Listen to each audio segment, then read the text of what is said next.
بسم اللہ الرحمن الرحیم نحمدہ ونصلی ونسلم علی رسولہ الکریم اما بعد۔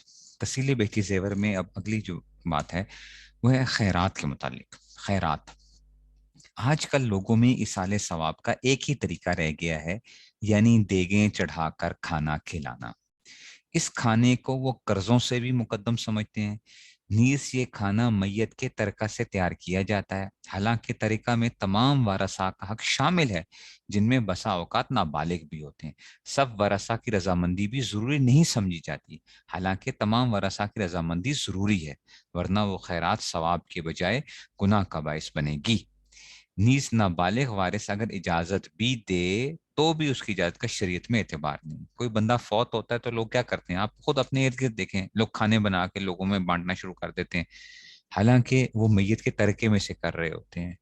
اب وہ تو کیا ہے، وارثوں کا حق ہے، تو اس میں نابالغ بچے بھی ہو سکتے ہیں، نابالغ اگر اجازت بھی دے گا تب بھی وہ اس کی اجازت معتبر نہیں ہوتی ہے۔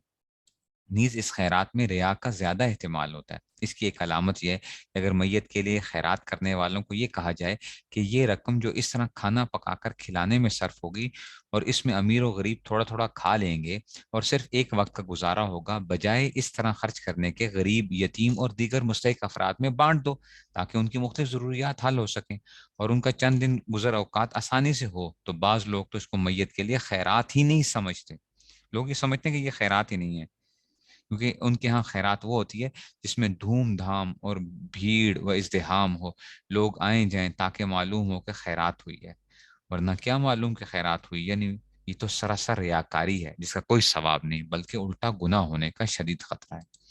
اس لیے بعض لوگ اگرچہ چپکے سے مستحقین کو دینے کو بھی خیرات سمجھتے ہیں، لیکن رسم پڑنے کی وجہ سے عمومی کھانا کھلانے ہی کو ترجیح دیتے ہیں، حالانکہ مستحقین کو دینے سے جتنا ثواب میت کو ملتا ہے اتنا عام کھانا کھلانے سے نہیں ملتا۔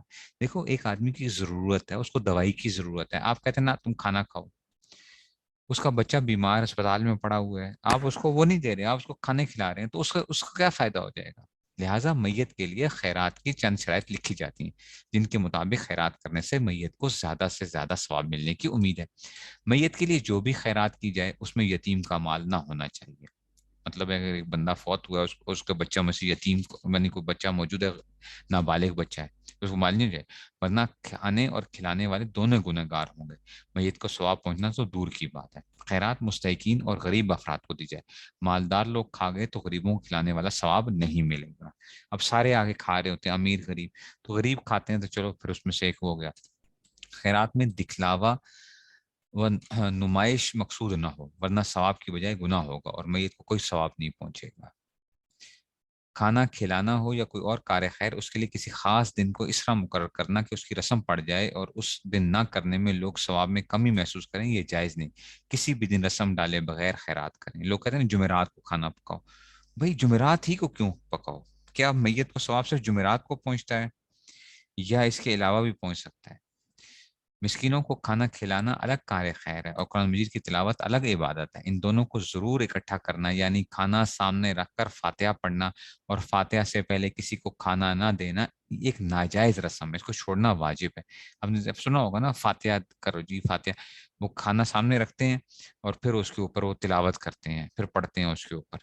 بھئی یہ کیا چیز کر رہے ہو؟ بعض جگہ دیگوں کے پاس قرآن خوانی کرائی جاتی ہے، یہ بھی ایک ناجائز رسم ہے، نیز اس میں قرآن مجید کی بے ادبی ہے کہ دیگیں پک رہی ہوں اور قاری صاحبان کو وہیں بلا کر پڑھایا جا رہا ہے۔ جو نمبر 6، میت کو زیادہ ثواب پہنچانے کی بہتر صورت تو یہ ہے کہ فقراء اور مساکین کے ساتھ نقدی کی شکل میں تعاون کیا جائے تاکہ وہ اپنی ضرورت کے مطابق اس سے فائدہ اٹھا سکیں، ورنہ بسا اوقات ان کو علاج کی رقم کی ضرورت ہوتی ہے، کپڑے نہیں ہوتے ہیں، قرضوں کی ادائیگی کرنی ہوتی ہے، ان کو عمدہ کھانا کھلا دیا جاتا ہے، حالانکہ ان ضروریات کے لیے کھانا کھلانا کافی نہیں۔ تو اللہ تعالیٰ جو ہے وہ ہمیں صحیح سمجھ نصیب فرمائے۔ آخر دعوانا الحمدللہ رب العالمین۔